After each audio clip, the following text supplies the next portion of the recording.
കുറേ ദിവസമായിട്ട് എൻ്റെ ചേട്ടൻ പറയുവാ തലക്കറി കഴിക്കണം തലക്കറി കഴിക്കണമെന്ന്. എന്തായാലും ഇന്ന് തലക്കറി വെച്ചിട്ട് തന്നെ വേറെ കാര്യം. അങ്ങനെ ഞങ്ങൾ കലവൂർ മാർക്കറ്റിൽ പോയി ഒരു തലയൊക്കെ വാങ്ങിച്ചുകൊണ്ട് വന്നു കേട്ടോ. ഇറച്ചി, മീൻ, കക്ക ഇറച്ചി ഇത്രയും സാധനം ഇവിടെ വാങ്ങിച്ചു കഴിഞ്ഞാൽ പിന്നെ കപ്പ മസ്റ്റാണ് കേട്ടോ. പിന്നെ അങ്ങനെ കപ്പയും കൂടെ വാങ്ങിച്ചിട്ടുണ്ടായിരുന്നേ. അത് ഇതേ ചേട്ടൻ വെട്ടി അരിഞ്ഞെടുത്തോണ്ടിരിക്കുവാണേ. ചേട്ടൻ കപ്പ അരിയുന്നതിൻ്റെ വീഡിയോ എടുത്തോണ്ടിരുന്നപ്പോഴേ എൻ്റെ പെടലി പിടിച്ച് തിരിച്ചുകൊണ്ടിരിക്കുക ഒരാളെ. വീഡിയോ എടുത്ത് നിർത്തിയില്ലെങ്കിൽ ഞാൻ ദേ കൊന്നു കളയുന്നു പറഞ്ഞ് എൻ്റെ പെടലിക്ക് പിടിച്ച് തിരിക്കുവാണേ.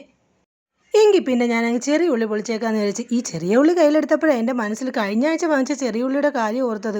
എൻ്റെ പൊന്നോ, അതായിരുന്നു ചെറിയ ഉള്ളി. കൈ പിടിക്കാൻ പോലും ഇല്ലാത്ത തരം ഉള്ളിയായിരുന്നു. ചേട്ടൻ പറയുന്നത് മോള് പറഞ്ഞിട്ടാണ് വാങ്ങിയെന്ന്. അപ്പം മോള് പറഞ്ഞൊരു ഡയലോഗുണ്ട്, ഞാനല്ലേ ആ ഉള്ളി മൊത്തം പൊളിച്ച് തീർത്തേന്ന്.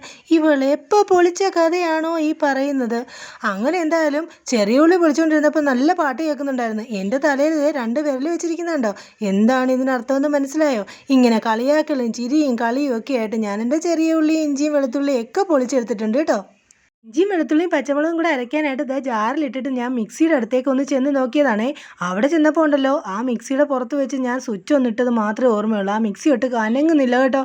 അത് കണ്ടുകൊണ്ട് എൻ്റെ മോൾ എൻ്റെ അടുത്ത് വന്ന് നിന്നിട്ട് പറയാ, അമ്മയെ പോലെ തന്നെ ഒരനുസരണയും ഇല്ലാത്ത മിക്സിയാണെന്ന്.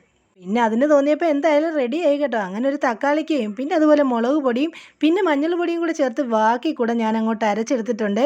എന്നിട്ട് ദാ വറ പൊട്ടിച്ച് ഉലുവയും കടുകും ഒക്കെ ഇട്ട് നല്ല ചെറിയ ഉള്ളിയും ചേർത്ത് നന്നായിട്ട് വഴറ്റിയെടുത്ത് അതിനകത്തേക്ക് അരച്ച അരപ്പുകളും അതുപോലെ ഇഞ്ചി പേസ്റ്റും ഒക്കെ ചേർത്ത് കൊടുത്തിട്ടുണ്ട് കേട്ടോ. ഇനി കുടംപുളി ഉപ്പുമൊക്കെ ചേർത്തിട്ട് ആവശ്യത്തിന് വെള്ളവും ചേർത്ത് നന്നായിട്ട് അങ്ങ് തിളപ്പിച്ചെടുത്ത് കേട്ടോ. ഇങ്ങനെ ചെയ്യുന്ന എന്തിനാണെന്ന് വെച്ചാൽ ആവശ്യത്തിന് ഉപ്പും പുളിയൊക്കെ പിടിച്ചിറങ്ങാൻ വേണ്ടിയിട്ടാണ്.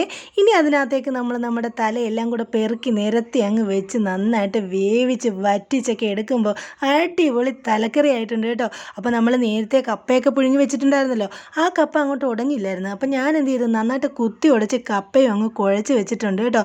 ഇതൊക്കെ ഉണ്ടായി കഴിഞ്ഞപ്പോഴേ ഇവിടെ ഒരാൾക്ക് ഇതൊന്നും പറ്റൂല, ദോശ വേണമെന്ന്. അപ്പോൾ ദോശയും കുറച്ച് കോഴിയിറച്ചി ഉണ്ടായിരുന്നു, അതും കൂടെ റെഡിയാക്കി മൂക്കും കൊടുത്തിട്ടുണ്ട്. അപ്പോൾ ഒരു ദോശ ഉണ്ടാക്കി കൊടുത്തപ്പോൾ പറയാം, ഇത് ഒരെണ്ണേ ഉള്ളാമേ, എനിക്ക് ഇനിയില്ലേന്ന്. ഞാൻ പറഞ്ഞു ഇനി ഉണ്ടാക്കി തരാമെന്ന് പറഞ്ഞേ. തലക്കറി കഴിച്ച ചേട്ടൻ ഓ സൂപ്പർ എന്നൊരു എക്സ്പ്രഷനും കൂടി ഇട്ടിട്ടുണ്ട്.